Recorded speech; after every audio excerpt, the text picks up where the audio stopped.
Okay, welcome to my channel.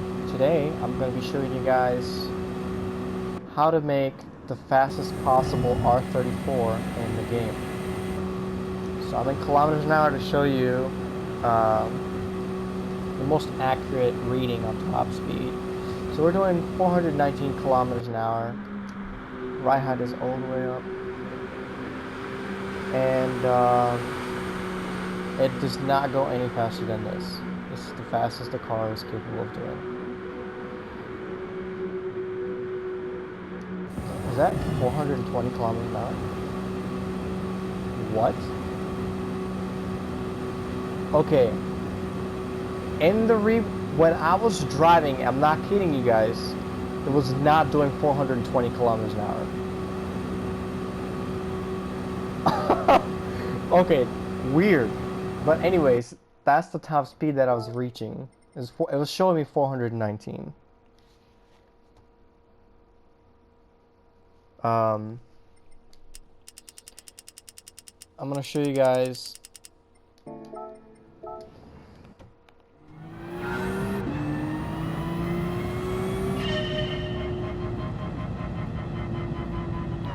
I'll show you guys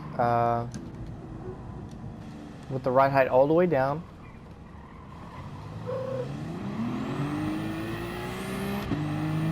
And I don't know why in the replay it was showing me 420 kilometers an hour, because I've actually never achieved that speed, and I've been aiming for that. But it just, I don't know. Maybe it's a glitch. Not sure. But I'm going to show you guys that the ride height has made absolutely zero difference to my top speed. None. So instead of my car looking ridiculous, it looks good, it's functional. And I want you guys to watch the RPM range that I'm hitting when I do this run. So I'm going to show you guys in the tuning section of the game, in the settings, there's a graph, and it shows you what the highest horsepower of the vehicle is at a certain RPM range to get the most out of your vehicle. So where you should be shifting most of the time, where you want to be at most of the time. So this mostly affects you in a top speed run. So if you're looking at it right now, we're at 7,400 RPMs, right? The red line's a little bit past 8,200. We're at 8,200, and I should be able to hit 419 kilometers an hour.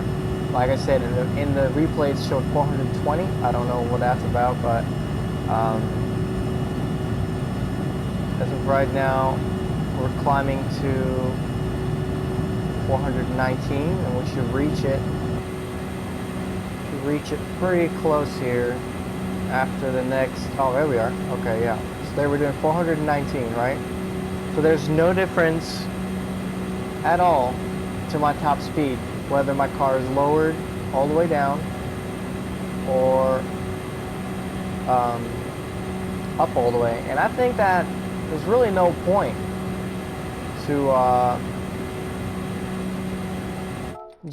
to leave it up like that and make a car look ridiculous if it makes no difference. Now there's some cars where I believe it does make a difference, but on these cars specifically, no difference at all. So I'm gonna go over my settings here a little bit. So obviously it's maxed out. I've been messing with the final gear for the last hour, and it's been driving me crazy. So I've got it lowered all the way. Obviously, everything's soft.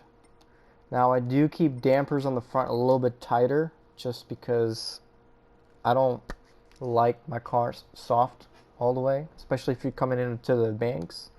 I feel like the front should be a little bit stiffer. Maybe you could probably get away with something like this on the front as well. But everything's got to be zeroed out here, obviously, for those who have done this before, to get maximum grip out of your tires. I like to put the torque to 60 in the rear to get a better launch. At least I think that's what it does. Pretty sure it helps. So I'm at 148 for my first gear. Final gear is 278.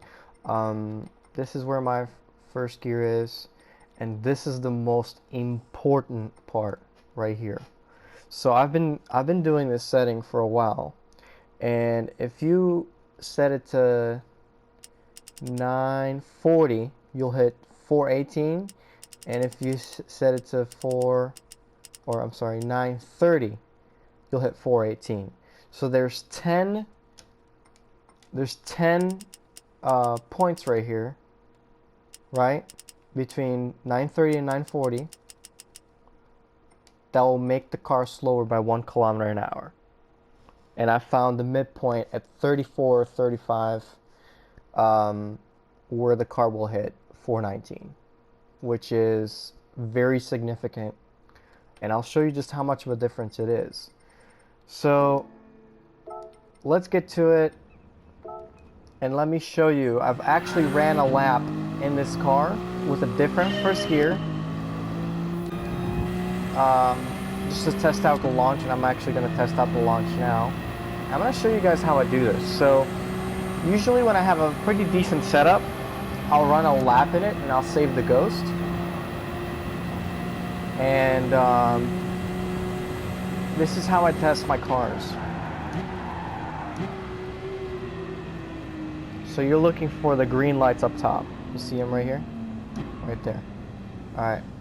So I line my car up with this right here. And I like to put the corner of the starting line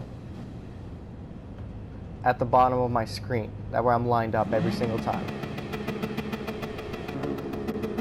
Alright?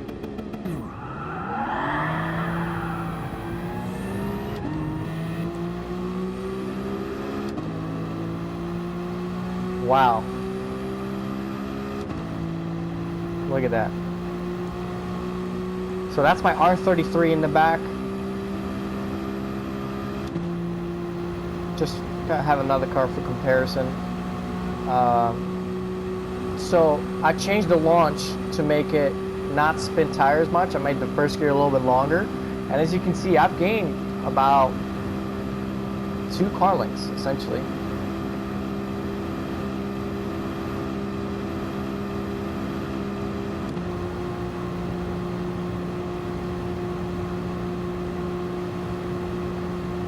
So let's see. So if you're looking at the RPMs, actually it won't work here because we're going downhill. This car that I'm driving right now should be significantly faster after this point.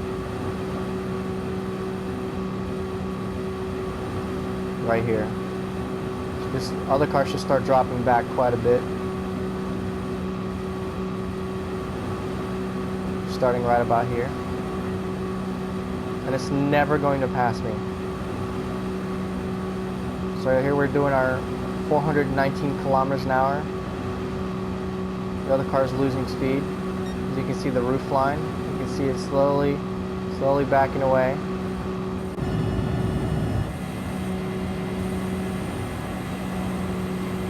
If you're using headphones, you can hear this a little bit better, but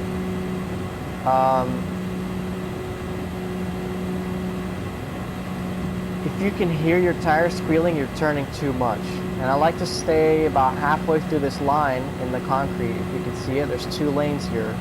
I like to stay about right here. It's a pretty safe spot. You can see the darker and lighter pavement, and I'll push you to the outside. You can see just how much farther I am already. I mean, this is very significant. So now I'm going to slow down a little bit just so I can show you guys the difference in speed between these 2 cars. Look at this. Watch. I'm gonna let him go.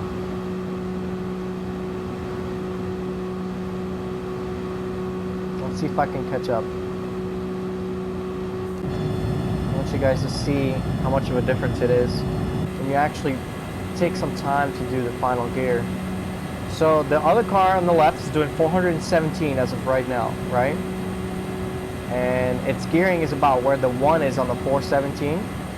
And as you can see, mine is at roughly where the 6 is on the gear, and it's about halfway. See, I'm catching up already.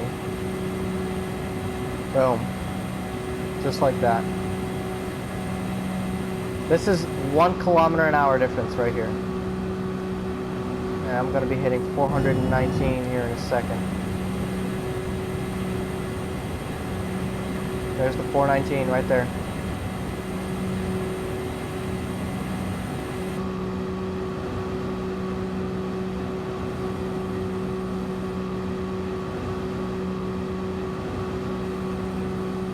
And that's just by tuning it a little bit of a small part of it. So by the end of this straightaway, if I was to continue going from first corner, you know, I would have a significant gap between that car and mine. And I feel like it's worth tuning the final gear, especially in this car. So let me show you here. Look at the 913 up top on the right hand corner. So on this car, it's very significant where the peak horsepower is in the RPM range. And it's hard to tell on the graph, but it's actually around 7,400 if I'm correct. Because, like I said, between these 10 points right here, I've been able to find the one setup where I do 419 every single time. Now, I'm not able to pinpoint whether this is better, or this is better, or that's better. I just know around this point right here, these three numbers roughly, is where I'm reaching the highest speed. And I'm pretty comfortable that this is probably the fastest you're ever going to get an R34 to go, is this speed right here. So, if you're more than welcome to copy the setup. Here it is again. There's if you want to pause the video, there's my suspension, there's my gears, and there's my differential. So yeah, I mean, I really think this is the fastest an R34 has ever gone in this game, aside from, you know, anybody else doing anything else crazy. But I'm pretty confident this is the fastest setup for an R34 in general in this game, and I'm pretty confident to say that. So if you've built something that can do 420 consecutively, please let me know what you've done. I'm very curious if it's possible, but as of right now, 419 is the very fastest you can get this car to go. Thank you for watching. I'll see you next time.